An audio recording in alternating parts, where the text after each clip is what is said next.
نحمده ونصلي ونسلم على رسوله الكريم أما بعد فأعوذ بالله من الشيطان الرجيم بسم الله الرحمن الرحيم اهدنا الصراط المستقيم صراط الذين أنعمت عليهم غير المغضوب عليهم ولا الضالين آمین ثم آمین۔ درود پاک پڑھی اللہم صلی علی سیدنا و مولانا محمد وعلی آل سیدنا و مولانا محمد وبارک وسلم۔ سورہ یاسین شریف کا درس اب ہم سماعت کریں گے۔ سورہ یاسین شریف مکی سورت ہے۔ قرآن پاک کی ترتیب کے اعتبار سے اس کا نمبر 36 ہے 36، اور قرآن پاک نازل ہونے کے اعتبار سے اس کا نمبر 41 ہے۔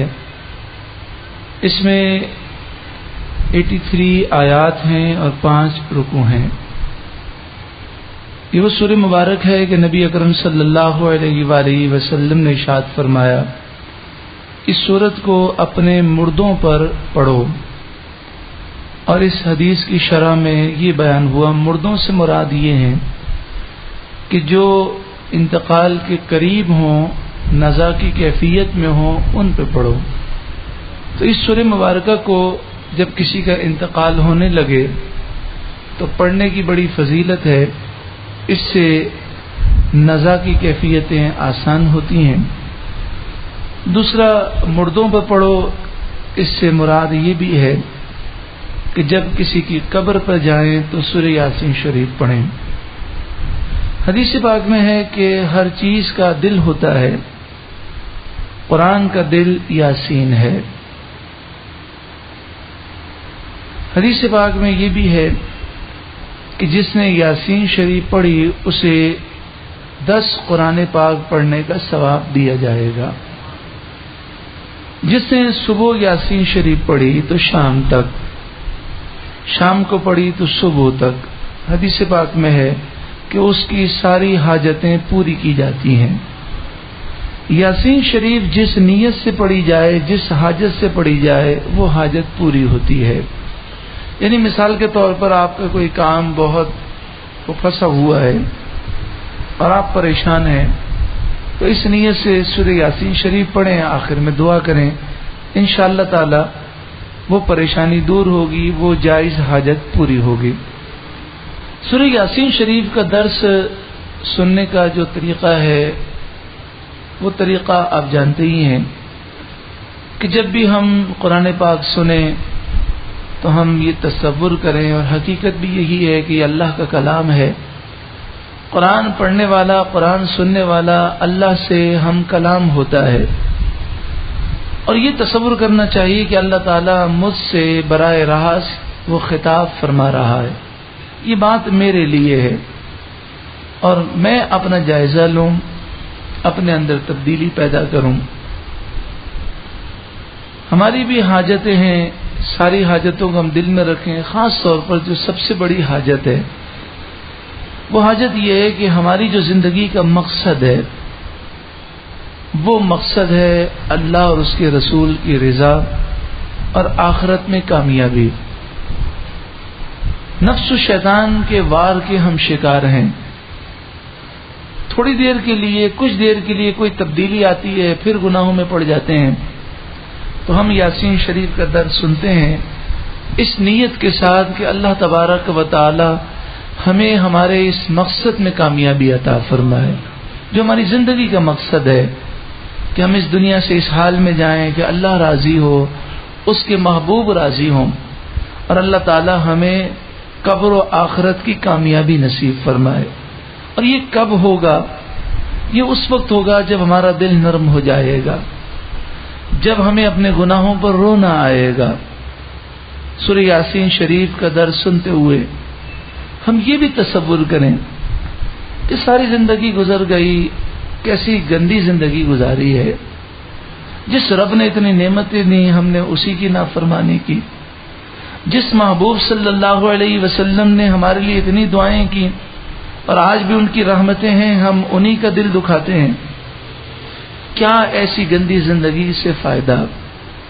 کب تک ہم نفس و شیطان کی باتیں مانتے رہیں گے؟ کب ہم میں تبدیلی آئے گی؟ کب ہم اللہ کے حضور سچی پکی توبہ کریں گے؟ کب ہم وہ سجدے کریں گے جس میں لذتیں ہوں گی؟ کب ہماری نمازیں درست ہوں گی؟ کب ہم دین کے خادم بنیں گے؟ کب ہم اپنی زندگی کا مقصد حاصل کریں گے؟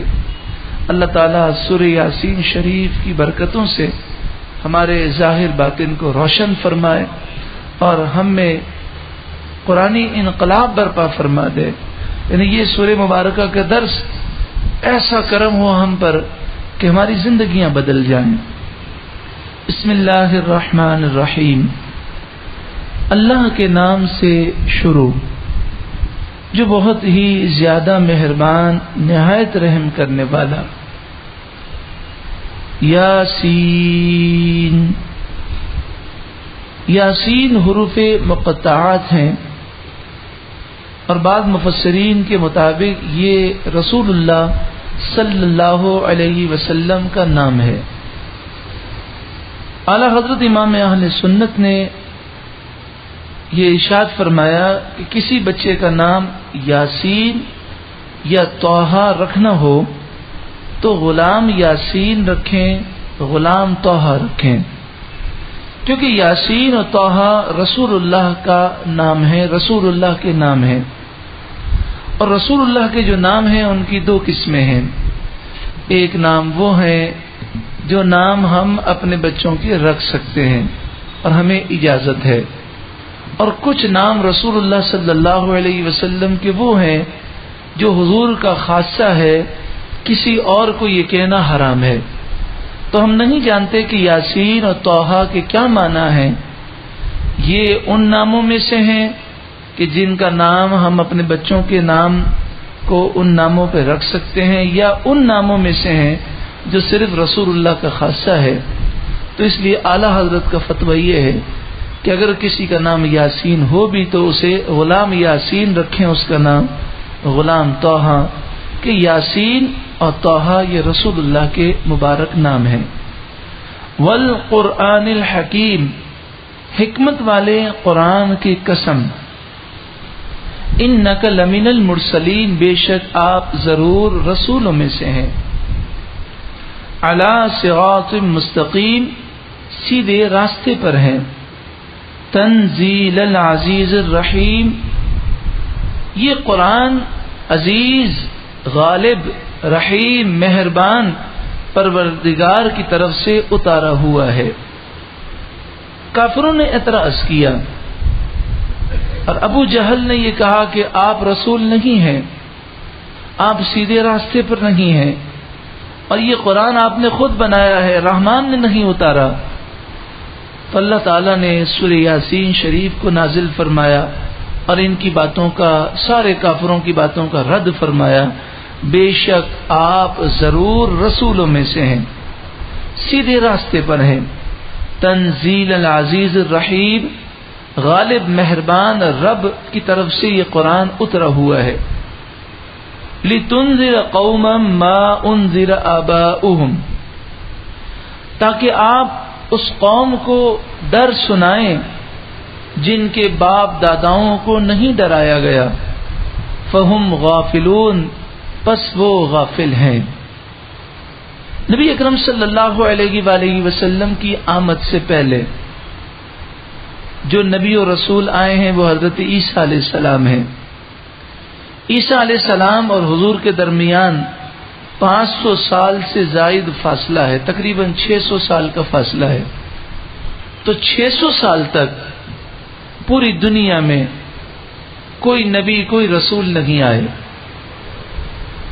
دوسری بات کہ نبی اکرم صلی اللہ علیہ وآلہ وسلم مکے میں پیدا ہوئے، اور اہل مکہ کا حال یہ تھا کہ ان کا کوئی بادشاہ نہیں تھا، ان کا کوئی امیر نہیں تھا، یہ مختلف قبیلوں میں بٹے ہوئے تھے، اور پوری دنیا کی جاہلانہ رسومات ان میں تھیں، بلکہ سب سے زیادہ جاہلیت ان میں پائی جاتی تھی۔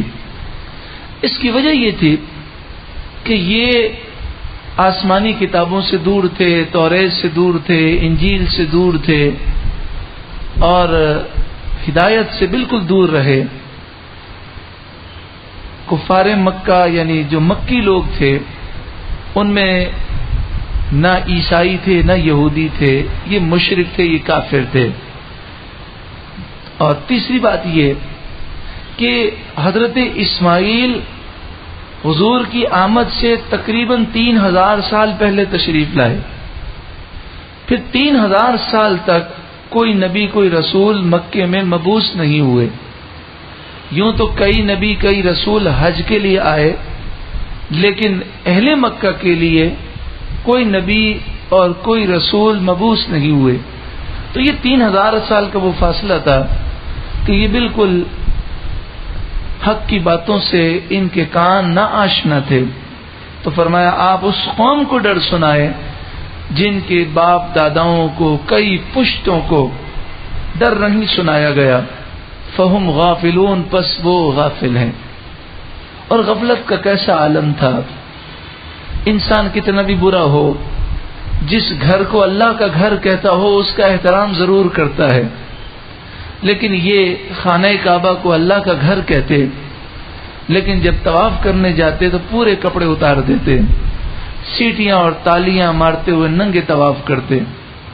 360 بت نصب تھے، اور ان میں سے کئی بتوں کو لباس نہیں پہنایا تھا، یعنی ان کی شرمگاہیں نظر آتی تھیں۔ اس طرح کی انہوں نے تصویریں بنائی تھیں، ان کا وہ طواف میں نیت کرتے تھے، انہیں خدا سمجھتے تھے۔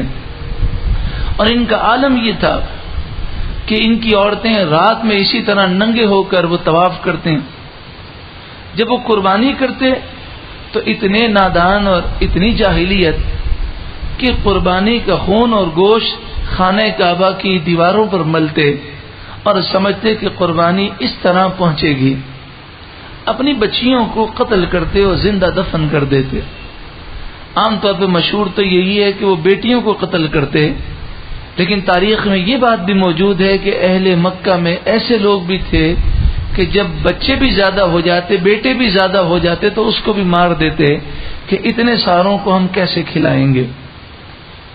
زنا کرنا، شراب پینا، قتل و غارت گری کرنا، اس پر یہ نہ صرف یہ کام کرتے تھے بلکہ پورا قبیلہ اس پر فخر کرتا تھا کہ ہمارے قبیلے کے فلاں شخص نے اتنے زنا کیے ہیں، اتنے قتل کیے ہیں، یعنی یہ گناہوں کو فخر کا باعث سمجھتے۔ لِتُنذِرَ قَوْمًا مَا أُنذِرَ آبَاؤُهُمْ، آپ اس قوم کو ڈر سنائیے جن کے باپ داداؤں کو نہیں ڈرایا گیا، فَهُمْ غَافِلُونَ، پس وہ غافل ہیں۔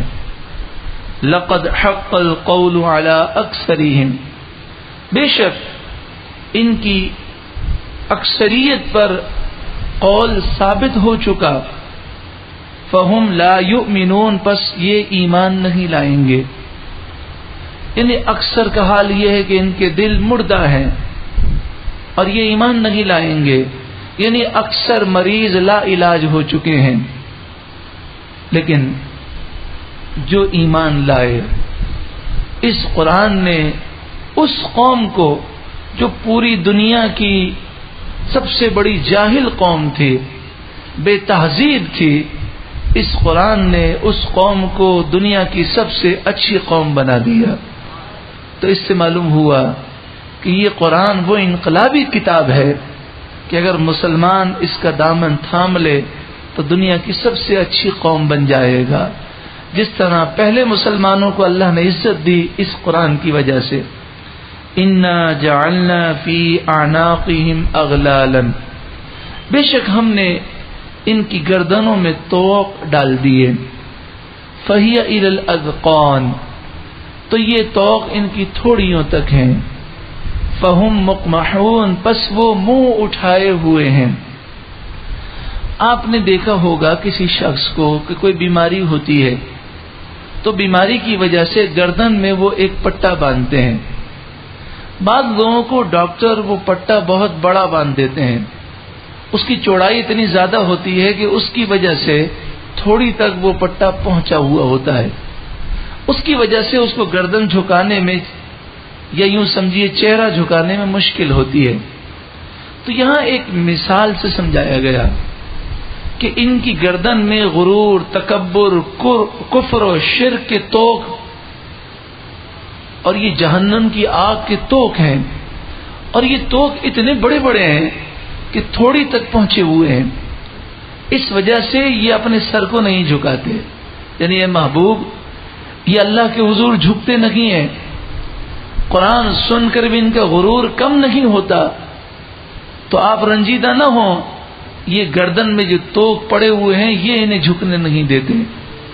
وَجَعَلْنَا مِن بَيْنِ أَيْدِيهِمْ سَدًّا، اور ہم نے ان کے سامنے ایک دیوار بنا دی، وَمِن خَلْفِهِمْ سَدًّا، اور ان کے پیچھے ایک دیوار بنا دی، فَأَغْشَيْنَاهُمْ، اور ان کو اوپر سے ڈھانپ دیا، فَهُمْ لَا يُبْصِرُونَ، بس وہ دیکھ نہیں سکتے۔ ایک دوسری مثال بیان کی گئی کہ ایک شخص ایسے کمرے میں ہو جس کی دیواروں میں کوئی سوراخ نہ ہو، چاروں طرف سے دیواریں ہوں اور اوپر چھت ہو اور اس میں بھی سوراخ نہ ہو، تو کیا اسے کوئی راستہ نظر آتا ہے؟ تو ایسے ہی یہ وہ کافر جن کے دل مردہ ہو چکے، یہ اندھے ہیں، بہرے ہیں، گونگے ہیں، انہیں راستہ نظر نہیں آتا، چاروں طرف ان کے کفر و شرک، غرور، تکبر اور جاہلیت کی دیواریں اور چھتیں ہیں۔ جب یہ چھتیں اور دیواریں جائیں تو انہیں کچھ نظر آئے۔ یہاں تک آیتیں 9 بنتی ہیں۔ 9 آیتوں کی بڑی فضیلت ہے۔ کئی مقامات پر نبی اکرم صلی اللہ علیہ وسلم نے سورہ یاسین شریف کی 9 آیتوں کی تلاوت فرمائی۔ ایک تو وہ مقام جب ہجرت کی رات تھی، چاروں طرف سے کافروں نے آپ کو گھیرا ہوا تھا، آپ نے یہ 9 آیتیں پڑھی اور اپنی مٹھی میں مٹی کو لیا اور اس پر دم کیا، اور یہ مٹی آپ نے کافروں کی طرف پھینکی تو کافر اندھے ہو گئے۔ حضور ان کے درمیان سے ہجرت کے لیے تشریف لے گئے۔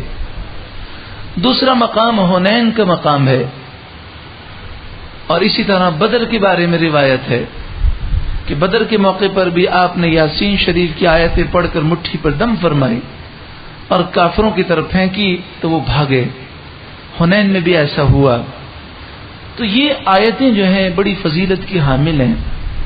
اگر کوئی شخص ایسا ہو جو دشمن سے خائف ہو یا دشمن ظالم ہے، اسے زیر کرنا چاہتا ہے، تو وہ ان 9 آیتوں کو پڑھے اور پڑھ کر مٹھی پر دم کرے، یعنی مٹی پر، اور دشمن جس طرف رہتا ہے، مشرق میں، مغرب میں، شمال میں، جس طرف بھی اس کا رخ ہے اس طرف کر کے وہ مٹھی پھینک دے تو دشمن اسے کوئی نقصان نہیں پہنچا سکے گا۔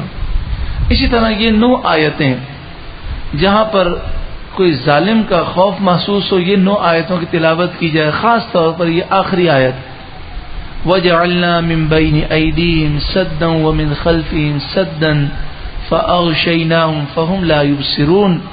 تو یہ آیت ایسی ہے کہ دشمن کے سامنے اگر تلاوت کی جائے تو دشمن اندھا ہو جاتا ہے۔ وَسَوَاءٌ عَلَيْهِمْ أَأَنذَرْتَهُمْ، برابر ہے ان پر کہ آپ انہیں ڈر سنائیں، ام لم تنذرهم، یا آپ انہیں ڈر نہ سنائیں، لا یؤمنون، یہ ایمان نہیں لائیں گے۔ یعنی اے محبوب جن کے دل مردہ ہو چکے ہیں یہ ایمان نہیں لائیں گے، آپ انہیں ڈر ضرور سنائیں، آپ کے درجات بلند ہوں گے، مگر ان کے ایمان نہ لانے پر رنج نہ کریں۔ انما تنذر من اتبع الذکر، نصیحت تو آپ ڈر تو اسے ہی سناتے ہیں جو نصیحت کی پیروی کرے۔ انما تنذر من اتبع الذکر، آپ نصیحت تو اسے ہی سناتے ہیں، ڈر تو اسے ہی سناتے ہیں جو نصیحت کی پیروی کرے۔ سوال پیدا ہوتا ہے کہ نبی اکرم صلی اللہ علیہ وسلم نے ڈر تو سب کو سنایا، لیکن یہاں قرآن فرماتا ہے آپ ڈر تو اسے ہی سناتے ہیں جو نصیحت کی پیروی کرے۔ فرمایا اس سے مراد یہ ہے کہ آپ کی نصیحت سے فائدہ وہی اٹھاتا ہے جو نصیحت کی پیروی کرے. وَخَشِيَ الرَّحْمَنَ بِالْغَيْبِ، اور رحمان سے بن دیکھے ڈرے، بالغیب ڈرے. بن دیکھے ڈرنے کے معنی کیا ہے؟ ایک شخص اس کا دل یہ چاہتا ہے کہ میں ایک جھوٹ بول لوں مجھے لاکھوں روپے مل جائیں گے، لیکن وہ اللہ سے ڈرتا ہے. وہ ڈرتا ہے کہ اگر میں نے جھوٹ بولا تو اللہ تعالیٰ مجھے جہنم میں عذاب دے گا، تو قبر میں عذاب ہوگا، آخرت میں عذاب ہوگا، یا دنیا میں اللہ نے مجھے کسی عذاب میں مبتلا کر دیا تو ابھی عذاب دیکھا نہیں ہے، بن دیکھے ڈر رہا ہے. ایسے لوگوں پر ہی نصیحت کا اثر زیادہ ہوتا ہے. وَخَشِيَ الرَّحْمَنَ بِالْغَيْبِ، جو رحمان سے بن دیکھے ڈرے. فَبَشِّرْهُ بِمَغْفِرَةٍ، تو آپ اسے خوشخبری سنا دیں مغفرت کی. وَأَجْرٍ کریم، اور عزت والے اجر کی، یعنی اللہ دنیا اور آخرت میں اسے عزت دے گا. قیامت کے دن وہ عزت کی سواریوں پر سوار ہو کر بڑی عزت کے ساتھ جنت میں جائے گا، اور جنت میں اللہ اسے عزت کے ساتھ روزی عطا فرمائے گا. یہ ساری بشارتیں کن کے لیے ہیں؟ جو نصیحت سن کر چلے، نصیحت مانے اور نصیحت پر عمل کرے، اور عذاب دیکھا نہیں پھر بھی گناہوں کو چھوڑ دے اس خوف سے کہ کہیں عذاب نہ آ جائے، رب سے ڈرے. دعا فرمائے اللہ تعالیٰ یہ دونوں صفات ہمیں بھی عطا فرمائے. انا نحن نحیی الموتى، بے شک ہم مردوں کو زندہ کریں گے. وَنَكْتُبُ مَا قَدَّمُوا، اور ہم لکھتے ہیں جو انہوں نے آگے بھیجا. وَآثَارَهُمْ، اور جو انہوں نے پیچھے چھوڑا، یعنی آگے جو نیکیاں بھیجی یا آگے جو گناہ کر کے بھیجے وہ ہم لکھتے ہیں. پیچھے کیا چھوڑا؟ پیچھے جو نیکیاں چھوڑیں وہ بھی ہم لکھتے ہیں، اور جو پیچھے گناہ چھوڑے وہ بھی لکھتے ہیں. اس سے مراد ثواب جاریہ اور گناہ جاریہ ہیں. اے انسان، اگر تو گناہ نہیں چھوڑ سکتا تو کم از کم گناہ جاریہ تو نہ کر. کسی اور کو گناہ میں تو نہ لگا، کسی اور کو تو دین سے دور نہ کر. کسی نے داڑھی رکھی، کوئی دین کی طرف آیا تو اس کی حوصلہ شکنی تو نہ کر. اگر تیرے کہنے پر یہ دین سے دور ہو جائے گا تو جب تک دین سے دور رہے گا تیرے لیے گناہ جاریہ ہے. اے انسان، اے مسلمان، تو اپنی بچی کو پردے سے تو نہ روک، تو اپنی بیوی کو پردے سے منع تو نہ کر. جب تک یہ بے پردگی کرتی رہے گی تیرے نامہ اعمال میں گناہ جاریہ ہے. ہو سکتا ہے تو مر جائے، اور مرنے کے بعد بھی جن لوگوں کو تو نے گناہوں میں لگایا، جن لوگوں کو تو نے دین سے روکا، جن لوگوں کو تو نے گناہ کی ترغیب دی، جن لوگوں کو تو نے حرام کاروبار سکھایا، وہ گناہ کرتے رہیں گے اور قبر میں یہ گناہ جاریہ پہنچتا رہے گا. تو اگر گناہ سے نہیں بچ سکتا تو کم از کم گناہ جاریہ سے تو بچ، اور ثواب جاریہ کے ذخیرے کر. سب سے بڑا ثواب جاریہ اولاد ہے. جب تم مر جائے گا تیرا بیٹا تیری قبر پر آئے گا، اگر بالفرض وہ ساری ڈگریاں لے کر آ جائے دنیاوی اور ساری ڈگریاں تیری قبر پہ رکھ دے تو کوئی ٹھنڈک ان ڈگریوں سے نہیں ہوگی.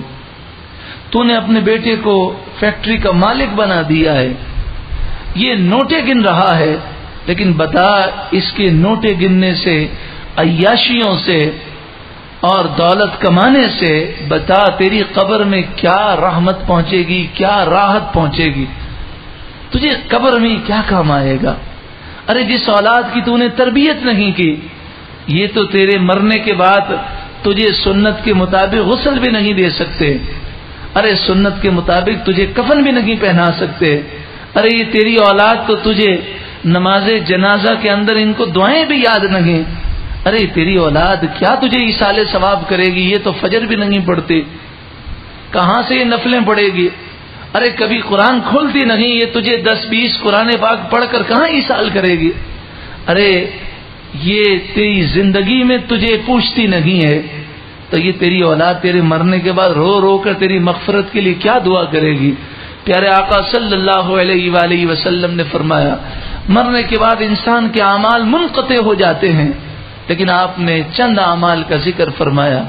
ان میں فرمایا نیک بچہ جو باپ کے مرنے کے بعد اس کے لیے مغفرت کی دعا کرتا ہے. ارے جس بچے کو تو نے دین سے دور کیا ہوا ہے، جسے انٹرنیٹ سے، موبائل سے، فیس بک سے، واٹس ایپ سے، میڈیا سے، ٹی وی سے اور گندے دوستوں سے فرصت ہی نہیں ملتی، وہ تیرے مرنے کے بعد تیرے لیے ایصال ثواب کا ٹائم کہاں سے نکالے گا؟ اے انسان، اے مسلمان، ابھی سنبھل جا، اپنی اولاد کو اپنی آخرت کا ذخیرہ بنا.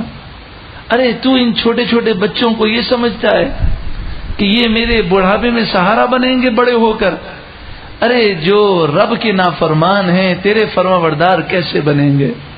ارے جو رب کے ناشکرے ہیں، جو رب کے احسان کو نہیں مانتے، جو رب کی فرمانبرداری نہیں کرتے، وہ تیرے احسان کو کیا مانیں گے؟ اے انسان، اے مسلمان، توبہ کر لے. ثواب جاریہ ہے اولاد، اسے ثواب جاریہ بنا. اے انسان، اے مسلمان، تو نے یہ بینک بیلنس جمع کیا ہے، تیرے مرنے کے بعد تیرے ورثہ تیرے لیے کوئی خرچ نہیں کریں گے، سب اس وراثت پر قبضہ کریں گے. تو اپنی زندگی میں جتنا اپنے لیے کر سکتا ہے صدقہ دے، زکوٰۃ پوری نکال، ایصال ثواب اپنے والدین کے لیے کر، اپنے والدین کے لیے اس مال سے مسجد بنا، اپنے لیے ثواب جاریہ کے لیے مسجد بنا، مدرسہ بنا، کنواں کھدوا. اس مال کو اپنے لیے آخرت کا ذخیرہ بنا. انا نحن نحیی الموتى، بے شک ہم مردوں کو زندہ کریں گے. وَنَكْتُبُ مَا قَدَّمُوا وَآثَارَهُمْ، اور ہم لکھتے ہیں جو انہوں نے آگے بھیجا اور جو انہوں نے پیچھے چھوڑا. ثواب جاریہ، گناہ جاریہ، نیکیاں برائیاں سب لکھ رہے ہیں. وَكُلَّ شَيْءٍ أَحْصَيْنَاهُ فِي إِمَامٍ مُبِينٍ، ہر چیز ہم نے لکھ رکھی ہے روشن کتاب میں، لوح محفوظ میں، نامہ اعمال میں ان کے اعمال لکھے گئے ہیں. وَاضْرِبْ لَهُمْ مَثَلًا أَصْحَابَ الْقَرْيَةِ، آپ انہیں بستی والوں کی مثال بیان کریں. اذ جاءها المرسلون، جب ان کے پاس بھیجے ہوئے آئے. یہاں دو روایتیں ہیں. ایک روایت یہ ہے کہ مرسلون سے مراد رسول ہیں اور 3 رسول بھیجے گئے تھے. اور ایک روایت یہ ہے کہ یہاں مرسلون سے مراد رسول نہیں ہے بلکہ بھیجے ہوئے مبلغ مراد ہیں. حضرت عیسیٰ علیہ السلام نے اپنے 3 مبلغوں کو بھیجا تھا. ایک کا نام صادق تھا، دوسرے مبلغ کا نام صدوق تھا اور تیسرے کا نام شمعون تھا. یہ تینوں مبلغین میں سے پہلے 2 پہنچے. اذ ارسلنا الیہم اثنین، جب ہم نے ان کی طرف 2 بھیجے. فکذبوہما، تو ان لوگوں نے ان دونوں کو جھٹلا دیا. فعززنا بثالث، تو ہم نے تیسرے کے ذریعے قوت دی، یعنی تیسرے مبلغ کو بھیجا. فقالوا، وہ بولے، انا الیکم مرسلون، بے شک ہم تمہاری طرف بھیجے گئے ہیں. حضرت صادق و صدوق دونوں حضرت عیسیٰ علیہ السلام کے حکم پر انطاکیہ پہنچے اور وہاں جا کر لوگوں کو تبلیغ فرمائی اور کہا کہ تم شرک نہ کرو. تم نے کیا لکڑی اور پتھر کے بت بنائے ہوئے ہیں، ان کو خدا سمجھتے ہو، الہ سمجھتے ہو، معبود سمجھتے ہو، یہ کچھ نہیں کر سکتے. ہمارا رب سب کچھ کرنے والا ہے. تو انہوں نے پوچھا کہ آپ کا رب کیا کر سکتا ہے؟ تو آپ نے فرمایا ہمارا رب سب کچھ کر سکتا ہے. ہمارا رب مردوں کو زندہ فرماتا ہے، ہمارا رب بیماروں کو شفا دیتا ہے، مادر ذات اندھوں کو آنکھیں دیتا ہے، برس کے مریضوں کو شفا دیتا ہے. تو لوگوں میں سے حضرت حبیب نجار اس وقت کافر تھے، اور وہ بکریاں چرایا کرتے تھے، وہ آئے اور انہوں نے اپنا بیٹا پیش کیا کہ میرا بیٹا کافی عرصے سے بیمار ہے۔ اب دیکھیں انہوں نے کیا کہا تھا، میرا رب شفا دیتا ہے۔ اب جب انہوں نے کہا کہ اب ہم میرے بیٹے کو شفا دلائیے، تو ان مبلغین نے کیا کیا، بیٹے پر ہاتھ رکھا۔ ان کا ہاتھ رکھنا تھا کہ اللہ نے شفا دے دی۔ کیا معلوم ہوا، شفا دینے والا اللہ ہے، لیکن ذریعہ اللہ تعالیٰ اپنے نیک بندوں کو بناتا ہے۔ تو صادق اور صدوق نے ہاتھ رکھا، ہاتھ پھیرا، اسے شفا ہو گئی۔ حبیب نجار ایمان لے آئے۔ اب یہ تبلیغ کا سلسلہ جاری تھا۔ بادشاہ کو لوگوں نے شکایت کی کہ لوگ بڑی تیزی سے مومن ہو رہے ہیں، کیونکہ کوئی بھی اندھا آتا ہے یہ ان کو آنکھیں دے دیتے ہیں، کوئی بھی بیمار آتا ہے اسے شفا دے دیتے ہیں، ہاتھ پھیرتے ہیں شفا مل جاتی ہے۔ اب دیکھیں شفا اللہ دے رہا ہے، لیکن نسبت کس کی طرف ہو رہی ہے، اللہ کے بندوں کی طرف۔ تو یہ کوئی شرک والی بات نہیں ہے، اللہ تعالیٰ کے اذن سے وہ شفا دے رہے ہیں۔ تو بادشاہ نے ان دونوں کو بلایا اور پوچھا بھئی کون ہو تم؟ تو انہوں نے کہا ہم دین کی تبلیغ کے لیے آئے ہیں۔ کہ کون سا دین؟ جو ہمارے ملک کا دین ہے وہ یا کوئی دوسرا؟ کہنے لگے یہ تو آپ کا کوئی دین ہی نہیں ہے، ہم تو بتوں کے خلاف ہیں۔ بادشاہ نے کہا اچھا تم کوئی نیا دین لے کر آئے ہو، میرے ملک میں فساد ہوگا۔ اٹھا کر اس نے ان دونوں کو جیل میں ڈال دیا۔ اب حضرت عیسیٰ علیہ السلام نے تیسرے مبلغ کو بھیجا۔ جو تیسرے مبلغ آئے انہوں نے دوسرا راستہ اختیار کیا۔ اس سے معلوم یہ ہوا کہ تبلیغ دین کے لیے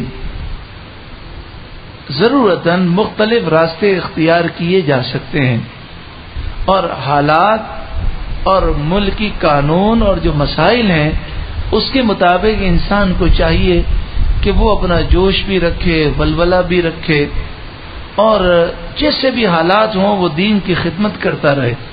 تو انہوں نے دیکھا کہ اب یہاں کے حالات کے حساب سے دوسرا طریقہ اختیار کیا جائے۔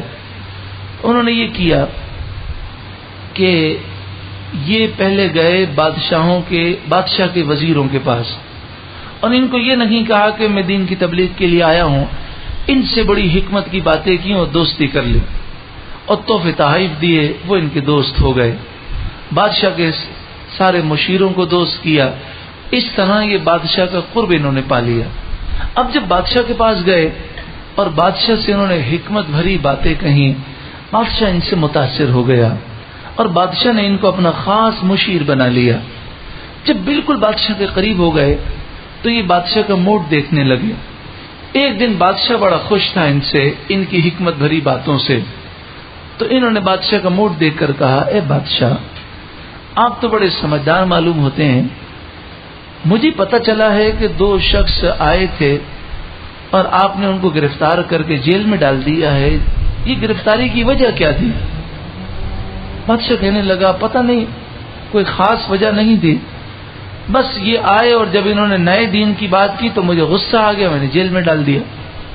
تو انہوں نے کہا کہ اے بادشاہ، اگر آپ ان کی بات سن لیتے تو اچھا ہوتا۔ اس نے کہا ہاں یہ بات تو ہے، میں سن لیتا، پتہ تو چلتا یہ کیا کہتے ہیں۔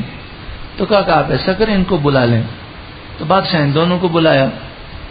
اب یہ دونوں آ گئے، بادشاہ نے ان کی باتیں سنی تو انہوں نے کہا کہ ہمارا رب وہ ہے جو مردوں کو زندہ کرتا ہے، جو بیماروں کو شفا دیتا ہے۔ تو کہنے لگا بادشاہ اچھا، تو میرا ایک کسان ہے وہ ملک سے باہر گیا ہوا ہے، اس کا ایک بیٹا مر گیا ہے، 7-8 دن ہو گئے، میں نے لاش اس لیے رکھی کہ وہ آ جائے گا لیکن وہ آیا نہیں، اب تو لاش جو ہے سڑ گئی ہے، گل گئی ہے، تو کیا تمہارا رب اس کو بھی زندہ کر سکتا ہے؟ تو انہوں نے کہا ہاں اس کو بھی زندہ کر سکتا ہے۔ تو بادشاہ وہاں لے کر گیا۔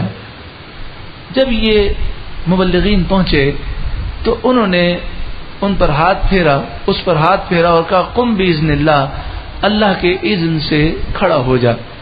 اب دیکھیں یہ معجزہ ہے حضرت عیسیٰ علیہ السلام کا، اور یہ عیسیٰ علیہ السلام کی امت کے ولی ہیں، اور جو معجزہ عیسیٰ علیہ السلام کا تھا وہی اللہ تعالیٰ نے ان کو کرامت عطا فرمائی۔ تو اس کا ایک اصول یاد رکھ لیں، کہ کسی بھی ولی کی کرامت نبی کا معجزہ ہوتا ہے؟ کیا اصول ہے؟ کسی بھی ولی کی کرامت اس کے نبی کا معجزہ ہوتا ہے. تو نبی اکرم صلی اللہ علیہ وآلہ وسلم کی امت کے جو اولیاء ہیں ان کی ساری کرامتیں نبی اکرم صلی اللہ علیہ وآلہ وسلم کا معجزہ ہے. تو اس سے یہ اصول پتہ چلا کہ جب ہم حضور کے کسی امتی ولی کی شان بیان کرتے ہیں اور ان کی کرامتیں بیان کرتے ہیں تو در حقیقت ہم رسول اللہ کی شان کا ذکر کر رہے ہوتے. اور یہ بھی یاد رکھیں کہ جو کام، جو کرامت نبی صلی اللہ علیہ وآلہ وسلم کے کسی امتی ولی نے دکھائی تو وہ چونکہ رسول اللہ کا معجزہ ہے اور یہ حضور ہی کا فیض ہے، تو یہ اعتراض نہیں ہونا چاہیے کہ حضور کا یہ معجزہ نہیں اور اس ولی کی کرامت کیسے ہو گئی. جیسے کسی نے اعتراض کیا کہ بعض اولیاء ایسے ہیں کہ جن کی زیارت کے لیے خانہ کعبہ گیا اور خانہ کعبہ نے ان کا طواف کیا. تو سوال یہ پیدا ہوا کہ یہ ولیوں کی کرامتیں برحق ہیں، مگر رسول اللہ صلی اللہ علیہ وآلہ وسلم کے بارے میں تو ایک بھی روایت نہیں کہ خانہ کعبہ حضور کے دربار میں گیا ہو اور اس نے طواف کیا ہو حضور کا. تو فرمایا کہ اس میں تعجب کی بات نہیں، ان ولیوں کی کرامت کس کے صدقے میں ہے؟ رسول اللہ کے صدقے میں. اور ولیوں کی کرامت ہے کس کا معجزہ؟ نبی صلی اللہ علیہ وسلم ہی کا معجزہ ہے. ہاں اس وقت حضور نے یہ معجزہ نہیں دکھایا، لیکن بعد میں اولیاء نے یہ دکھایا تو اس وقت کوئی حالات کی ضرورت ہوگی. تو وہ انہوں نے جب اسے زندہ کیا، وہ زندہ ہو گیا، زندہ ہو کر رونے لگا اور کہنے لگا ہائے میں برباد ہو گیا تھا، آگ میں جل رہا تھا، میں ایمان لاتا ہوں اللہ کے سوا کوئی معبود نہیں. اور پھر وہ بادشاہ سے کہنے لگا اے بادشاہ تو بھی ایمان لیا، دیکھ یہ بت پرستی یہ برباد کرنے والا عمل ہے، میں بھی برباد ہو جاتا لیکن اللہ نے مجھے دوبارہ زندہ کیا اور ایمان کی دولت عطا فرمائی. اور پھر کہنے لگا اے بادشاہ دیکھ آسمان میں ایک نوجوان کو دیکھ رہا ہوں، وہ بہت خوبصورت ہے، وہ مجھے یہ دعوت دے رہا ہے، وہ تجھے دعوت دے رہا ہے کہ تو ایمان لے آ، اور ان تینوں مبلغوں کی وہ سفارش کر رہا ہے. بادشاہ نے کہا تین کون؟ تو اس نے تینوں کی طرف اشارہ کیا. تو بادشاہ کو پتہ چلا کہ یہ تیسرے جو میرے وزیر بنے ہیں یہ بھی وہی دعوت لے کر آئے ہیں اور یہ تینوں ساتھی ہیں. تو بادشاہ ایمان لے آیا. اب بادشاہ ایمان لے آیا تو بادشاہ چاہتا تو زبردستی سب کو مسلمان کرتا، لیکن اسلام نام ہے دل کی تصدیق کا. جب تک کوئی دل سے مسلمان نہ ہو مسلمان نہیں ہو سکتا. تو بادشاہ نے ان تینوں مبلغین کو کہا کہ آپ میرے ملک میں پھیل جائیں، لوگوں کو اسلام کی دعوت دیں. فقالوا انا الیکم مرسلون، وہ تینوں بولے بے شک ہم تمہاری طرف بھیجے ہوئے ہیں. قالوا ما انتم الا بشر مثلنا، لوگ کہنے لگے تم تو ہمارے جیسے بشر ہو. وما انزل الرحمن من شیء، رحمان نے کچھ بھی نہیں اتارا. ان انتم الا تکذبون، تم تو صرف جھوٹ بولتے ہو. قالوا ربنا یعلم، مبلغین کہنے لگے ہمارا رب خوب جانتا ہے. انا الیکم لمرسلون، بے شک ضرور ہم تمہاری طرف بھیجے گئے ہیں. وما علینا الا البلاغ المبین، ہماری ذمہ داری صرف واضح پہنچا دینا ہے، ہم نے پہنچا دیا، تم عمل نہیں کرو گے اپنا نقصان کرو گے. قالوا انا تطیرنا بکم، کہنے لگے بے شک ہم تمہیں منحوس سمجھتے ہیں کہ جب سے تم نے تبلیغ کی ہے ہماری کھیتیاں ویران ہو گئی ہیں، بارشیں بند ہو گئی ہیں، ہماری بیویاں ہماری عورتیں بانجھ ہو گئی ہیں، بچوں کی ولادتیں رک گئی ہیں، بیماریاں پھیل گئی ہیں، لہذا ہم سمجھتے ہیں تم جب سے آئے ہو نحوست آ گئی ہے. لئن لم تنتهوا لنرجمنکم، اگر تم باز نہ آئے ضرور بضرور ہم تمہیں پتھر مار مار کر ہلاک کریں گے. وَلَيَمَسَّنَّكُم مِّنَّا عَذَابٌ أَلِيمٌ، اور ضرور بضرور ہم سے تمہیں دردناک عذاب پہنچے گا، تکلیف پہنچے گی۔ قَالُوا طَائِرُكُم مَّعَكُمْ، اللہ کے نیک بندے بولے تمہاری نحوست تمہارے ساتھ ہے، تمہاری نحوست تمہارے ساتھ ہے، یعنی مراد یہ ہے کہ ہماری وجہ سے بارشیں بند نہیں ہوئی، بلکہ جب تم نے حق کا انکار کیا، اللہ والوں کی تکذیب کی اور دین کا مذاق اڑایا، تو اس وجہ سے یہ نحوستیں آئی ہیں۔ اَإِن ذُكِّرْتُمْ، کیا تم اس لیے ناراض ہوتے ہو کہ تمہیں نصیحت کی جاتی ہے؟ بل انتم قوم مسرفون، بلکہ تم حد سے بڑھنے والی قوم ہو۔ انہوں نے پتھر اٹھائے اور ان تین اللہ والوں کو مارنے لگے۔ وَجَاءَ مِنْ أَقْصَى الْمَدِينَةِ رَجُلٌ، ایک مرد شہر کے دور کے کنارے سے دوڑتا ہوا آیا، یسعا، دوڑتا ہوا آیا، یہ حبیب نجار تھے۔ انہوں نے آ کر لوگوں سے کہا کیوں مارتے ہو انہیں؟ قال یا قوم اتبعوا المرسلین، اے میری قوم بھیجے ہوئوں کی پیروی کرو۔ اتبعوا من لا يسألكم اجرا، ان کی پیروی کرو جو تم سے کوئی دنیاوی نفع نہیں چاہتے، صرف تمہارے بھلے کے لیے نصیحت کرتے ہیں۔ وہم مہتدون، اور یہ ہدایت یافتہ ہیں۔ لوگوں نے ان تین اللہ والوں کو چھوڑ دیا اور حبیب نجار کی طرف رخ کیا اور کہنے لگے لگتا ہے تو بھی ان پر ایمان لے آیا ہے، تو نے بھی ان کے دین کو اپنا لیا ہے۔ تو آپ نے کہا وما لی لا اعبد الذی فطرنی، مجھے کیا ہو گیا کہ میں اس رب کی عبادت نہ کروں جس نے مجھے پیدا کیا۔ ہاں میں دین اسلام میں نے قبول کر لیا ہے، اب میں عبادت اپنے رب کی کرتا ہوں۔ وَإِلَيْهِ تُرْجَعُونَ، اور اسی کی طرف تم لوٹائے جاؤ گے۔ أَأَتَّخِذُ مِن دُونِهِ آلِهَةً، کیا میں اللہ کے مقابلے میں دوسرے خدا بنا لوں؟ إِن يُرِدْنِ الرَّحْمَنُ بِضُرٍّ، اگر رحمان مجھے کوئی تکلیف یا مصیبت پہنچانا چاہے، لا تغنی عنی شفاعتهم شیئا، تو ان کی سفارش مجھے کچھ بھی فائدہ نہ دے، یہ بے جان پتھر مجھے کیا فائدہ دیں گے۔ ولا ينقذون، اور یہ بے جان پتھر، یہ جھوٹے خدا مجھے بچا بھی نہیں سکتے، اللہ کے غضب سے یہ نہیں بچا سکتے۔ انی اذا لفی ضلال مبین، اگر میں ایسا کروں تو اس وقت ضرور میں کھلی گمراہی میں ہو جاؤں گا۔ لوگوں نے پتھراؤ شروع کر دیا۔ اب حبیب نجار نے دیکھا کہ اب میں اس دنیا سے جانے والا ہوں اور مجھے شہادت کا رتبہ نصیب ہوگا۔ آپ نے ان اللہ والوں سے فرمایا انی آمنت بربکم فاسمعون، بے شک میں ایمان لایا تمہارے رب پر، پس تم میری بات غور سے سنو، یعنی تم میرے ایمان پر گواہ بن جاؤ۔ وہ شہید ہو گئے۔ اللہ اکبر۔ دین کی راہ میں اللہ والوں نے پتھر کھائے، دین کی راہ میں انہیں مارا گیا، دین کی راہ میں انہیں زمین پر گھسیٹا گیا، گالیاں دی گئیں، ظلم کیا گیا، قتل کر دیا گیا، شہید کر دیا گیا، مگر انہوں نے دین نہیں چھوڑا، دین کی تبلیغ کرتے رہے۔ آج ساری راحتیں ہی راحتیں ہیں، مگر نہ ہم خود دین پر چلتے ہیں، نہ دوسرے کو دین پر لانے کی کوشش کرتے ہیں۔ قیل ادخل الجنہ، ان سے کہا گیا جنت میں داخل ہو جا۔ اب آپ بتائیے کہ ابھی تو قیامت کا فیصلہ نہیں ہوا، لیکن قرآن بیان کرتا ہے جیسے ہی وہ شہید ہوئے ان سے فرمایا گیا جنت میں داخل ہو جا، تو شہید کی روح جنت میں پہنچ جاتی ہے۔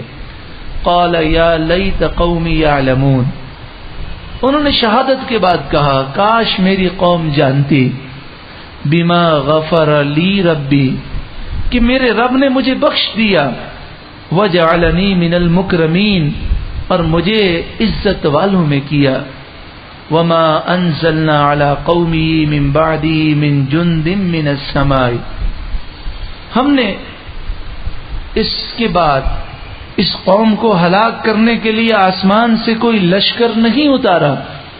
وما کننا منزلین، اور ہم اتارنے والے نہ تھے. معنی یہ ہے کہ یہ قوم کو بڑا غرور تھا اپنی طاقت پر. جب ان پر اللہ کا عذاب آیا تو کوئی عذاب لانے کے لیے کوئی بہت بڑا لشکر اتارنے کی حاجت نہ تھی. یہ جو اپنے آپ کو طاقتور سمجھتے تھے، اللہ کے عذاب کی ہلکی ہوا نے انہیں برباد کر دیا. تو اے انسان، تو کیوں غرور کرتا ہے؟ اگر اللہ ناراض ہو گیا تو تو رب کے غضب کو برداشت نہیں کر سکتا. ان کانت الا صیحۃ واحدہ، یہ تو ایک زوردار آواز تھی. فاذا هم خامدون، جبھی وہ بجھ گئے. خامدون فرمایا بجھ گئے. آگ جب بجھ جاتی ہے تو پھر کچھ بچتا نہیں ہے. ایک تو ہے آگ کو بجھایا جائے، اور ایک یہ کہ آگ جل جل کر بجھ جائے. تو آگ جل جل کر کب بجھتی ہے؟ جب ساری چیزیں راکھ ہو کر ختم ہو جاتی ہیں. تو فرمایا فَإِذَا هُمْ خَامِدُونَ، جبھی وہ بجھ گئے یعنی بالکل فنا ہو گئے. یا حسرتن علی العباد، بندوں پر افسوس کرنا چاہیے. اے لوگوں، بندوں پر افسوس کرو. ما یأتیہم من رسول الا کانوا بہ یستہزئون، جب بھی ان کے پاس کوئی سمجھانے والا بھیجا جاتا ہے تو یہ اس کا مذاق اڑاتے ہیں. یہ مذاق اڑایا کرتے تھے اور آج بھی یہی حال ہے. الم یروا کم اہلکنا قبلہم من القرون، کیا انہوں نے نہ دیکھا ہم نے ان سے پہلے کئی بستیوں کو ہلاک کر دیا. انہم الیہم لا یرجعون، بے شک وہ ان کی طرف پلٹ کر نہیں آئیں گے. ایسے فنا ہو گئے کہ ان کے وجود تک مٹ گئے. اب یہ قیامت سے پہلے واپس نہیں آئیں گے. وَإِن كُلٌّ لَمَّا جَمِيعٌ لَدَيْنَا مُحْضَرُونَ، اور یہ تمام کے تمام ہمارے حضور مجرم بنا کر حاضر کیے جائیں گے. فرشتے ان کے بالوں سے، پیشانی کے بالوں سے اور پاؤں سے گھسیٹیں گے. وَآیَةٌ لَهُمُ الْأَرْضُ الْمَيْتَةُ، ان لوگوں کے لیے نشانی مردہ زمین ہے. أَحْيَيْنَاهَا، ہم نے اس مردہ زمین کو زندہ کیا بارش کے ذریعے.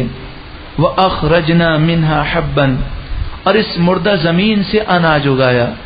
فَمِنْهُ يَأْكُلُونَ، پس وہ اس اناج سے کھاتے ہیں. اے انسان، یہ آیات، اے مسلمان بھائی اور میری بہن، ان آیتوں کو ہم سنتے جائیں اور نعمتوں کو تصور میں لائیں. کس نے نعمتیں دی ہیں؟ بارش اللہ نے برسائی، پھل سبزیاں اللہ نے دی، ہمیں آنکھیں اللہ نے دی، زبان ہمیں اللہ نے دی، عقل اللہ نے دی. پھر ہم ان دنیا دار لوگوں کا کہنا کیوں مانیں؟ ساری نعمتیں رب نے دی ہیں، ہم رب کا کہنا مانیں گے. احییناہا واخرجنا منہا حبا، ہم نے اس زمین کو زندہ کیا اور اس سے اناج اگائے. فمنہ یأکلون، جس سے وہ کھاتے ہیں. وجعلنا فیہا جنات من نخیل واعناب، اور ہم نے اس میں کھجور اور انگور کے باغات پیدا کیے. وفجرنا فیہا من العیون، اور ان باغات میں چشمے بہائے. لیأکلوا من ثمرہ، تاکہ وہ ان کے پھلوں کو کھائیں. وما عملتہ ایدیہم، ان کے ہاتھوں نے یہ نہیں بنایا.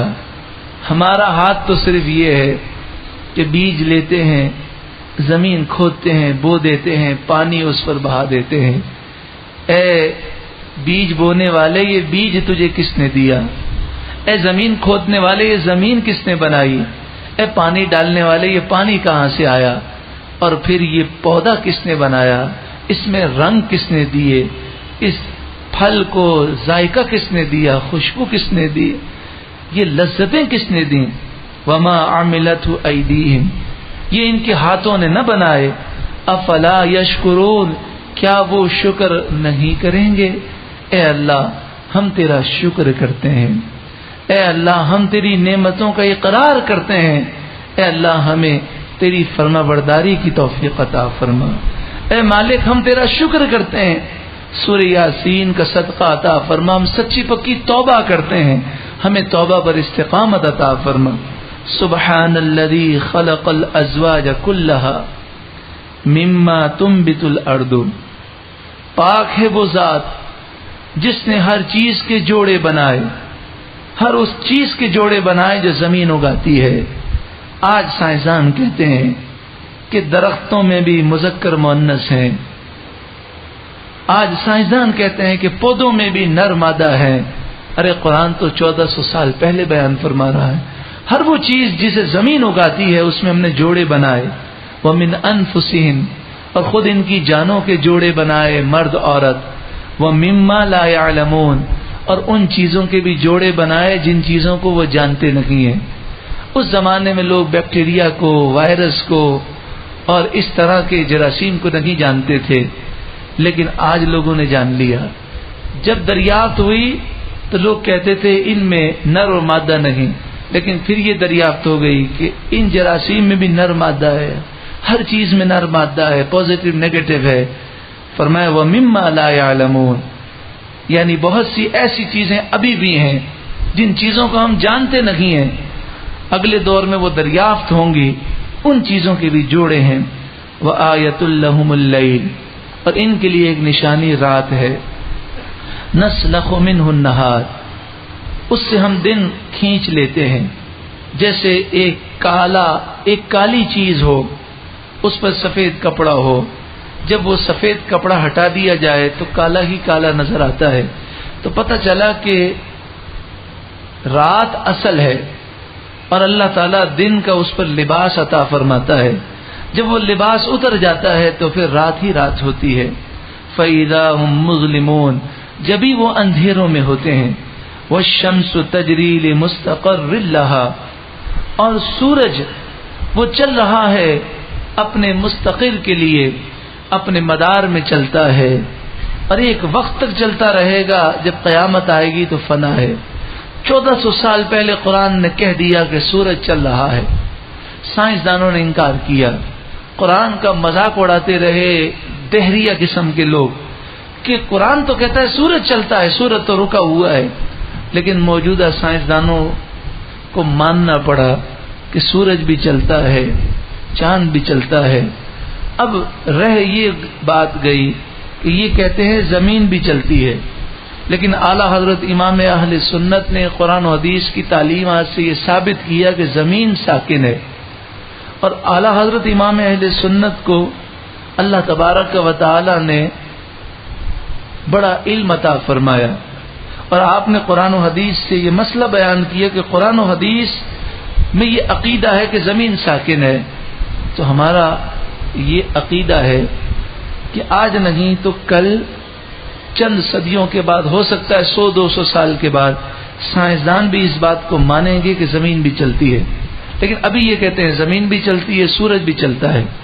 پہلے یہ کہتے تھے زمین وہ چلتی ہے، سورج رکا ہوا ہے، لیکن قرآن فرماتا ہے سورج وہ چل رہا ہے۔ ذالک تقدیر العزیز العلیم، یہ عزیز علیم کا مقرر کردہ نظام ہے۔ عزیز غالب علیم علم والا، اس نے یہ نظام بنایا۔ نہ سورج کے نظام میں کوئی فرق آتا ہے، صدیاں گزر گئیں، 1 سیکنڈ کا فرق نہیں آیا۔ نہ چاند کے نظام میں کوئی فرق آتا ہے، نہ یہ آپس میں ایک دوسرے سے ٹکراتے ہیں۔ والقمر قدرناہ منازل، اور چاند کی ہم نے منزلیں مقرر کی۔ حتی عاد کالعرجون القدیم، یہاں تک کہ وہ ہو جاتا ہے پرانی کھجور کی شاخ کی طرح، یعنی جس طرح پرانی کھجور کی شاخ پیلی ہوتی ہے اور مڑی ہوئی ہوتی ہے، 28 کا چاند ایسا نظر آتا ہے۔ للشمس ينبغي لها ان تدرك القمر، سورج کی مجال نہیں کہ چاند کو پکڑ لے۔ ولللیل سابق النہار، اور رات کی مجال نہیں کہ دن سے پہلے آ جائے، یہ نظام ہے۔ وَكُلٌّ فِي فَلَكٍ يَسْبَحُونَ، سب اپنے مدار میں تیر رہے ہیں۔ وَآیَةٌ لَهُمْ أَنَّا حَمَلْنَا ذُرِّيَّتَهُمْ فِي الْفُلْكِ الْمَشْحُونِ، اور ان کے لیے نشانی ہے کہ ہم نے انہیں ان کی اولاد کو بھری ہوئی کشتی میں سوار کیا. نوح علیہ السلام کی کشتی میں جو سوار ہوئے وہ بھی سوار ہوئے اور ان کی پشتوں میں ان کی نسلیں بھی سوار ہوئیں. وَخَلَقْنَا لَهُم مِّن مِّثْلِهِ مَا يَرْكَبُونَ اور ہم نے پیدا کی اسی نوح علیہ السلام کی کشتی جیسی اور کشتیاں اور بحری جہاز جس پر وہ سوار ہوتے ہیں. وَإِن نَّشَأْ نُغْرِقْهُمْ اگر ہم چاہیں تو انہیں ڈبو دیں، غرق کر دیں. فَلَا صَرِيخَ لَهُمْ کوئی چیخ و پکار پر پہنچنے والا نہ ہو. وَلَا هُمْ يُنْقَذُونَ اور وہ بچائے نہ جائیں. إِلَّا رَحْمَةً مِنَّا مگر یہ ہماری رحمت ہے کہ کشتیاں اور بحری جہاز چلتے ہیں اور یہ ڈوبتے نہیں. وَمَتَاعًا إِلَىٰ حِينٍ اور ایک مقررہ وقت تک انہیں برتنا ہے، پھر موت ہے. وَإِذَا قِيلَ لَهُمُ اتَّقُوا مَا بَيْنَ أَيْدِيكُمْ وَمَا خَلْفَكُمْ اور جب ان سے کہا جائے ڈرو اس عذاب سے جو تمہارے سامنے ہے اور اس عذاب سے جو بعد میں آنے والا ہے، یعنی دنیا کے عذاب سے اور آخرت کے عذاب سے ڈرو، ڈرتے نہیں. لعلکم ترحمون ان سے کہا جاتا ہے ڈرو تاکہ تم پر رحم کیا جائے، لیکن ڈرتے نہیں ہیں. وما تأتیہم من آیۃ من آیات ربہم الا کانوا عنها معرضین جب بھی ان کے رب کی آیتوں میں سے کوئی آیت ان کے پاس آتی ہے یہ اس سے منہ پھیر لیتے ہیں. وَإِذَا قِيلَ لَهُمْ أَنفِقُوا مِمَّا رَزَقَكُمُ اللَّهُ جب ان سے کہا جائے خرچ کرو اس مال سے جو اللہ نے تمہیں دیا.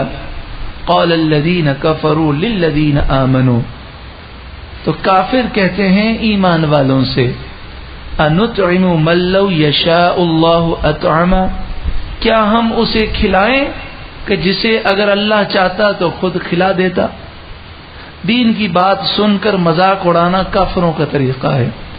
آج لوگ روزے کا مذاق اڑاتے ہیں اور کہا جائے توبہ آپ نے روزہ نہیں رکھا تو ہنستے ہوئے کہتے ہیں روزہ تو وہ رکھے جس کے گھر پہ کھانے کے لیے نہ ہو، ہمیں تو بہت کھانے کے لیے ہے. تو یہ روزے کا مذاق اڑانا ہے، یہ کفر ہے. لوگ اس طرح کے مذاق کرتے ہیں، شرم نہیں آتی. یعنی اس نے سامنے والے نے تو اس کو شرم دلائی کہ شرم کر روزہ نہیں رکھا، تو اپنی شرم مٹانے کے لیے کفر بکتا ہے، جہنم میں چھلانگ لگاتا ہے. اے اللہ ہمیں ہر کفر سے اور ہر گناہ سے بچا اور ایمان کی حفاظت فرما. ان انتم الا فی ضلال مبین یہ کافر کہتے ہیں تم تو کھلی گمراہی میں ہو کہ جسے اللہ بھوکا رکھنا چاہتا ہے تم اسے کھانا کھلاتے ہو. وَيَقُولُونَ مَتَى هَذَا الْوَعْدُ اور کہتے ہیں یہ وعدہ کب پورا ہوگا. ان کنتم صادقین اگر تم سچے ہو. قیامت کب آئے گی. ما ينظرون الا صیحۃ واحدہ یہ تو صرف ایک زوردار آواز کا انتظار کر رہے ہیں. تأخذهم یہ انہیں پکڑ لے گی. وهم يخصمون اس وقت یہ دنیاوی جھگڑوں میں لگے ہوں گے. حدیث پاک ہے جب قیامت آئے گی تو ایک شخص دکان پر ہوگا، اس نے کپڑا لیا ہوگا، کپڑا دیکھ رہا ہوگا، دکاندار نے کپڑا پھیلایا ہوگا. قیامت آ جائے گی، سور پھونکی جائے گی. جس کے ہاتھ میں کپڑا ہوگا اسے اتنی مہلت نہ ملے گی کہ دکاندار کو کپڑا واپس کر سکے، اور دکاندار کو مہلت نہ ملے گی کہ کپڑا واپس رکھ سکے. ایسی اچانک موت آئے گی. جو گھر سے باہر ہوگا، ایک قدم باہر ہوگا، وہ دوسرا قدم رکھ کر دوبارہ گھر میں داخل نہ ہو سکے گا. جو جہاں ہوگا ہلاک ہو جائے گا. فلا يستطيعون توصية ولا إلى أهلهم يرجعون پس وہ وصیت نہ کر سکیں گے اور نہ اپنے گھر والوں کی طرف پلٹ سکیں گے.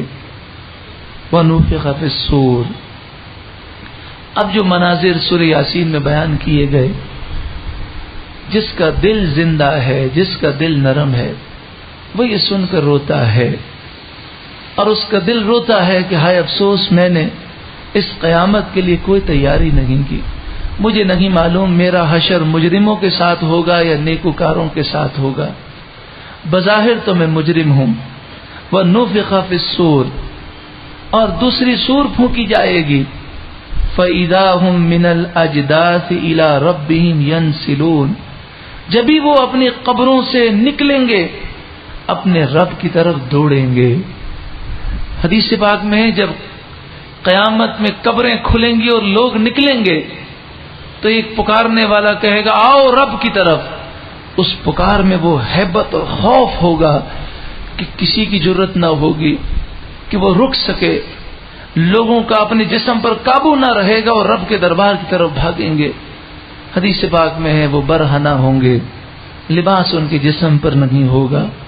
ہاں ایک حدیث ایسی ہے کہ جو اللہ کے نیک بندے ہوں گے وہ قبروں سے اٹھیں گے تو لباس کے ساتھ اٹھیں گے، لیکن اکثر لوگ بے لباس ہوں گے، برہنہ ہوں گے، نگاہیں اوپر ہوں گی، ہوش نہیں ہوگا، آنکھیں پھٹی کی پھٹی ہوں گی۔ نبی اکرم صلی اللہ علیہ وسلم سے پوچھا گیا جب لوگ مرد اور عورتیں قبروں سے ننگے نکلیں گے تو کیا ایک دوسرے کی شرمگاہ دیکھیں گے؟ حضور نے فرمایا ہوش اپنا کسی کو نہیں ہوگا، وہ کسی کو کیا دیکھے گا۔ جیسے زلزلہ آتا ہے تو اس وقت انسان کا ہوش ایسا کھو جاتا ہے کہ اسے برابر سے جو کون گزر گیا پتہ نہیں ہوتا۔ تو قیامت کی ہولناکی ایسی ہوگی۔ فرمایا اگر دنیا میں جتنی مصیبتیں، آفتیں، بیماریاں ہیں، جتنے عذابات ہیں، جتنی تکلیفیں ہیں اور قبر کے جتنے عذابات ہیں سب کو جمع کر دیا جائے تو سب مل کر قیامت کی تکلیف کے سامنے ذرہ نہیں ہے۔ یعنی قیامت کا منظر اتنا ہولناک ہوگا کہ اگر کسی پر ساری زندگی کوئی نعمت اسے نہ ملی ہو اور قبر میں اس نے عذاب کا سامنا کیا ہو، وہ قیامت کو دیکھ کر اپنے عذابات کو بھول جائے گا اور کہے گا میں تو دنیا میں اور قبر میں نے تو اس میں کوئی تکلیف دیکھی نہیں۔ یعنی قیامت کا عذاب اتنا ہولناک ہوگا۔ اے اللہ ہمیں اس میدان محشر میں شرمندگی سے بچا اور تیرے عرش کا سایہ نصیب فرما۔ عرش کا سایہ کسے ملتا ہے؟ جو سچی پکی توبہ کرتا ہے، جس کی آنکھیں آنسوؤں سے بہتی ہیں اور جو گناہوں سے دور ہو جاتا ہے، جو اللہ کے خوف کی وجہ سے گناہوں کو چھوڑ دیتا ہے۔ قالوا یا ویلنا من بعثنا من مرقدنا، وہ کہیں گے ہائے ہماری بربادی، ہمیں ہماری قبروں سے کس نے اٹھایا۔ ھذا ما وعد الرحمن، کہا جائے گا یہ رحمان نے جو وعدہ کیا تھا یہ وہ وعدہ ہے۔ وصدق المرسلون، اور رسولوں نے سچ کہا۔ ان کانت الا صیحۃ واحدہ، وہ ایک ہی زوردار آواز ہوگی۔ فاذا هم جميع لدینا محضرون، جبھی وہ سب کے سب ہمارے حضور حاضر ہو جائیں گے۔ فَالْيَوْمَ لَا تُظْلَمُ نَفْسٌ شَيْئًا وَلَا تُجْزَوْنَ إِلَّا مَا كُنْتُمْ تَعْمَلُونَ، آج کے دن کسی جان پر کچھ ظلم نہ کیا جائے گا۔ وَلَا تُجْزَوْنَ إِلَّا مَا كُنْتُمْ تَعْمَلُونَ، اور تمہیں بدلہ نہ دیا جائے گا مگر وہی جو تم کام کیا کرتے تھے۔ اے مالک تیرا فرمان سچا ہے، تو فرماتا ہے کہ تمہیں بدلہ وہی ملے گا جو تم کام کیا کرتے تھے۔ اے مالک ہم نے تو کام جہنم والے کیے ہیں، ہم نے اپنے آپ کو برباد کیا ہے۔ اے مالک ہم بدلہ نہیں مانگتے، تیری رحمت مانگتے ہیں، ہمارے گناہوں کو معاف فرما، ہمارے دل کو نرم فرما، ہماری آنکھوں کو نرم فرما۔ اے اللہ ہمیں ہمارے گناہوں پر شرمندگی عطا فرما، ہمیں تیرے خوف سے رونے والی آنکھیں دے۔ اے اللہ ہمیں سچی پکی توبہ دے۔ اے اللہ ہماری زندگیوں کو بدل دے۔ اے اللہ موت سے پہلے ہمیں بدل دے۔ اے اللہ ہمیں سچی پکی توبہ دے، گناہوں سے نفرت دے، اس قلیل بے وفا فانی مختصر غرض اور مطلب کی اس دنیا سے ہمیں نفرت دے، تجھ سے اور تیرے محبوب سے پیار دے۔ اے اللہ میں آخرت کی فکر عطا فرما۔ وَلَا تُجْزَوْنَ إِلَّا مَا كُنْتُمْ تَعْمَلُونَ، تمہیں بدلہ وہی دیا جائے گا جو تم کام کیا کرتے تھے. ان اصحاب الجنت اليوم فی شغل فاکہون، بے شک جنتی آج کے دن نعمتوں میں مزے لے رہے ہوں گے. ہم وازواجہم فی ظلال علی الارائک متکئون، وہ ان کی بیویاں سایوں میں تختوں پر تکیہ لگائے ہوئے ہوں گے. لہم فیہا فاکہہ، ان کے لیے میوے ہوں گے، پھل ہوں گے جنت میں. وَلَهُم مَّا يَدَّعُونَ، اور وہ نعمتیں ہوں گی جو وہ چاہیں گے، جو وہ مانگیں گے. سلام، فرشتے 8 دروازوں سے آئیں گے. کیا وہ جنتیوں کے نصیب ہوں گے، کیا خوشی کے لمحات ہوں گے کہ فرشتے آ کر کہیں گے تمہیں تمہارا رب سلام ارشاد فرماتا ہے، رب کا وہ دیدار کریں گے. سلام قولا من رب الرحیم، سلام ہے رب رحیم کا فرمایا ہوا. رب رحیم سلام پیش فرمائے گا، سلام ارشاد فرمائے گا. اے مالک، ان جنتیوں والے اعمال تو ہمارے نہیں، مگر تیری رحمت بہت بڑی ہے. اے مالک، تیرے محبوب نے فرمایا اگر کوئی اتنے گناہ کرے کہ زمین گناہوں سے بھر دے، آسمان گناہوں سے بھر دے، پھر بھی اللہ کی رحمت اس سے بڑی ہے. اگر وہ آنسو بہائے اور سچی پکی توبہ کرے تو اللہ اس کے سارے گناہ بخش دے گا. مگر اے مالک، ہمیں تو آنسو بھی نہیں آتے، ہمیں تو سچی پکی توبہ مل جائے، ہمیں افسوس ہو، ہمیں ندامت ہو. اے اللہ، ہمیں گناہوں سے دوری عطا فرما. اے مالک، سورہ یاسین شریف کے صدقے میں آج ہمیں بدل دے، ہماری اصلاح فرما. آج ہماری زندگی ایسی کر دے جو ہمیں دیکھے وہ کہے اسے تو قرآن کا نور مل گیا، ارے یہ تو عاشق رسول بن گیا، ارے اسے تو قرآن کا کیسا نور ملا ہے، اس کی چہرے پر بھی نور ہے، اس کی آنکھوں میں بھی نور ہے، اس کی زبان میں بھی نور ہے. ارے یہ تو پورا اسلامی اس میں انقلاب آ چکا ہے. اے اللہ، آج ہمیں ایسا بنا دے. وامتازوا اليوم ایھا المجرمون، اگر ہم نے گناہ نہ چھوڑے اور گناہوں کی وجہ سے اگر ایمان برباد ہو گیا تو کیا کریں گے؟ کہ بسا اوقات گناہوں کی وجہ سے مرتے وقت ایمان سلب کر لیا جاتا ہے. وامتازوا اليوم ایھا المجرمون، آج کے دن اے مجرموں الگ ہٹ جاؤ. نیک لوگ اور برے لوگ قیامت کے دن ساتھ ساتھ ہوں گے. گندے لوگ، مجرم لوگ نیک لوگوں کے دامن میں چھپنا چاہیں گے.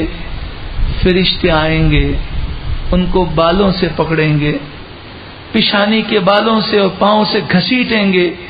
کیا وہ منظر ہوگا جب اس مجمع میں سے مجرموں کو گھسیٹا جا رہا ہوگا، چیخ و پکار مچی ہوگی. اے اللہ، ہمیں مجرموں کے ساتھ نہ کھڑا کرنا. اے مالک، ہمیں سچی پکی توبہ نصیب فرما.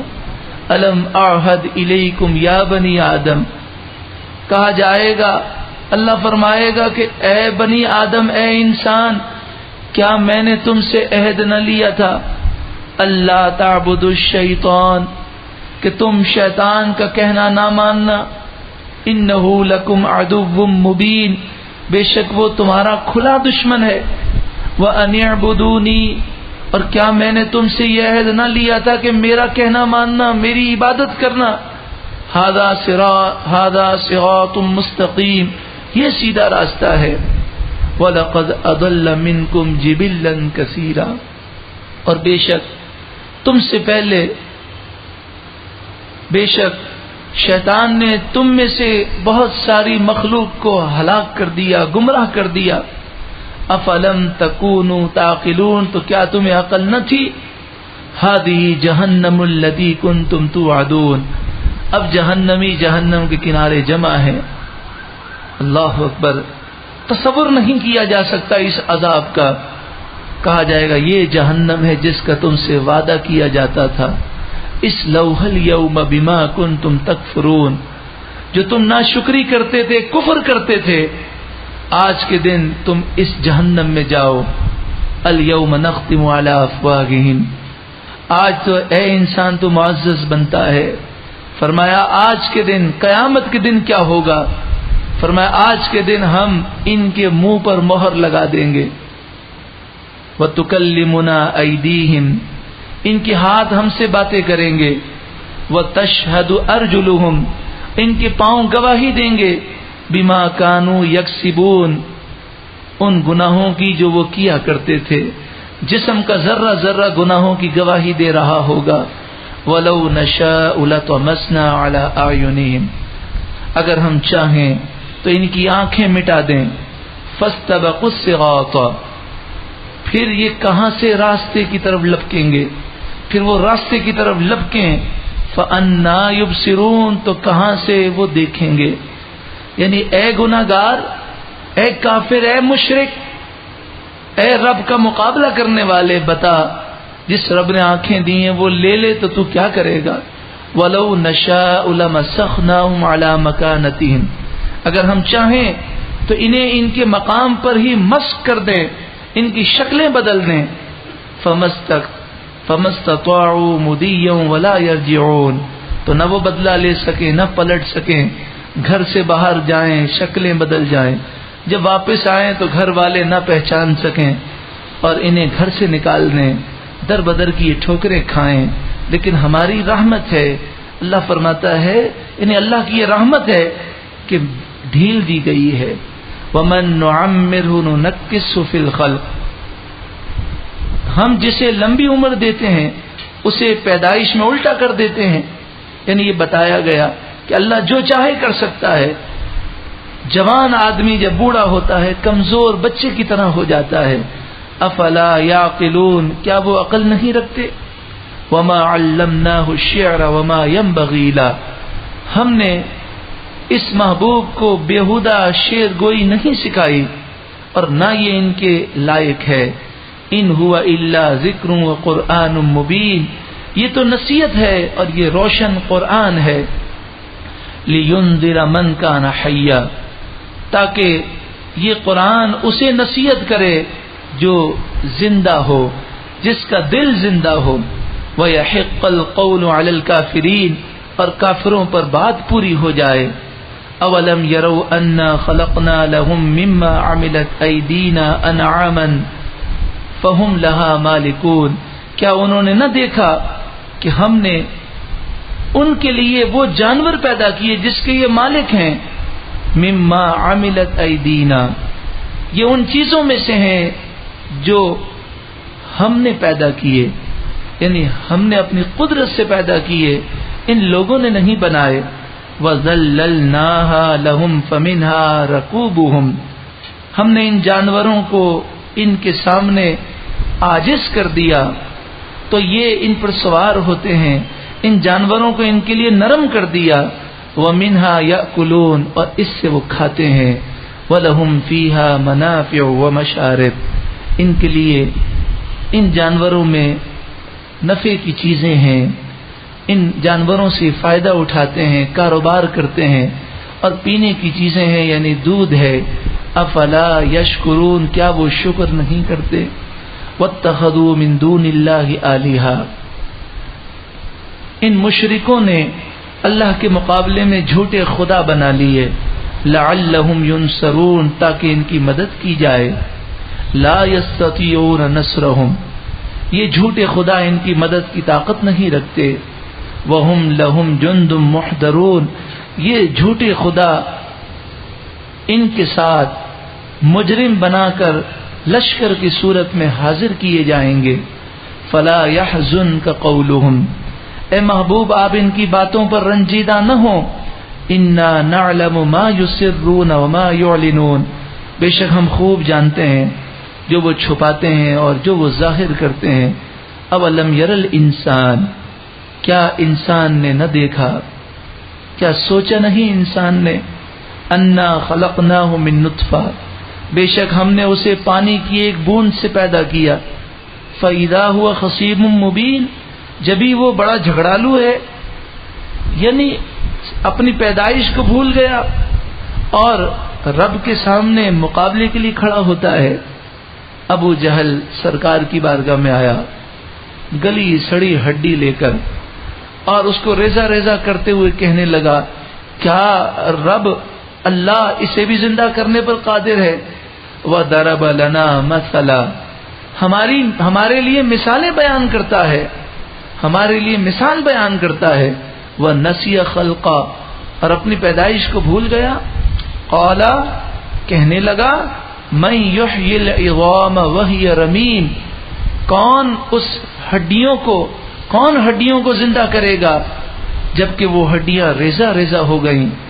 قل، اے محبوب آپ فرمائیے، یحییھا الذی انشأھا اول مرہ، ان ہڈیوں کو وہ زندہ کرے گا جس نے پہلی مرتبہ بنایا۔ وہو بکل خلق علیم، اور وہ ہر مخلوق کو خوب جانتا ہے، ہر پیدائش کو خوب جانتا ہے۔ الذی جعل لکم من الشجر الاخضر نارا، وہ رب ہے جس نے تمہارے لیے سبز گرین درخت سے آگ اگائی، آگ پیدا کی۔ ان ٹہنیوں کو، عرب میں ایسی ٹہنیاں تھیں جنہیں رگڑا جاتا تو ان ٹہنیوں میں سے ایسا مواد نکلتا تھا کہ اس کے رگڑنے سے آگ لگ جاتی۔ اسی طرح آگ حاصل کرنے کے لیے درختوں کو جلایا جاتا ہے۔ فَإِذَا أَنْتُمْ مِنْهُ تُوقِدُونَ، جبھی تم اس سے آگ سلگاتے ہو۔ أَوَلَيْسَ الَّذِي خَلَقَ السَّمَاوَاتِ وَالْأَرْضَ بِقَادِرٍ عَلَىٰ أَن يَخْلُقَ مِثْلَهُمْ، کیا جس نے آسمان و زمین پیدا کیے، کیا اس جیسے دوبارہ بنانے پر وہ قادر نہیں؟ بلا، ہاں کیوں نہیں، وہ ضرور قادر ہے۔ وَهُوَ الْخَلَّاقُ الْعَلِيمُ، وہی بہت پیدا کرنے والا، خوب جاننے والا ہے۔ اب وہ آیت کریمہ ہے جس پر ہم نیت کریں گے کہ اے کن فیکون کے مالک، تو جو چاہے ہو سکتا ہے، تو ہمارے دلوں کو بدل دے اور ہمیں بھی اپنی ولایت اور اپنا قرب اور اپنے محبوب کا عشق عطا فرما۔ انما امرہ اذا اراد شیئا ان یقول له کن فیکون، اس کا امر تو یہی ہے، جب وہ ارادہ فرماتا ہے کسی چیز کا تو اس سے کہتا ہے کن ہو جا، تو فوراً وہ چیز ہو جاتی ہے۔ اے کن فیکون کے مالک، ہمیں دنیا اور آخرت میں کامیابی عطا فرما۔ فسبحان الذی بیدہ ملکوت کل شیء، پاک ہے وہ ذات جس کے قبضے قدرت میں ہر چیز کی بادشاہت ہے۔ وَإِلَيْهِ تُرْجَعُونَ، اور اسی کی طرف تم لوٹائے جاؤ گے۔ اے کریم مالک و مولا، اے پروردگار، ہمارے دلوں کو نرم فرما دے، قرآن سن کر ہمیں رونے والی آنکھیں عطا فرما، تڑپنے والا دل عطا فرما، ہمیں ندامت عطا فرما، ہمیں احساس عطا فرما کہ ہم نے اپنی پوری زندگی برباد کر دی، اب جو لمحات باقی ہیں ہمیں اس کی قدر عطا فرما۔ آمین ثم آمین بجاہ سید المرسلین صلی اللہ علیہ وسلم۔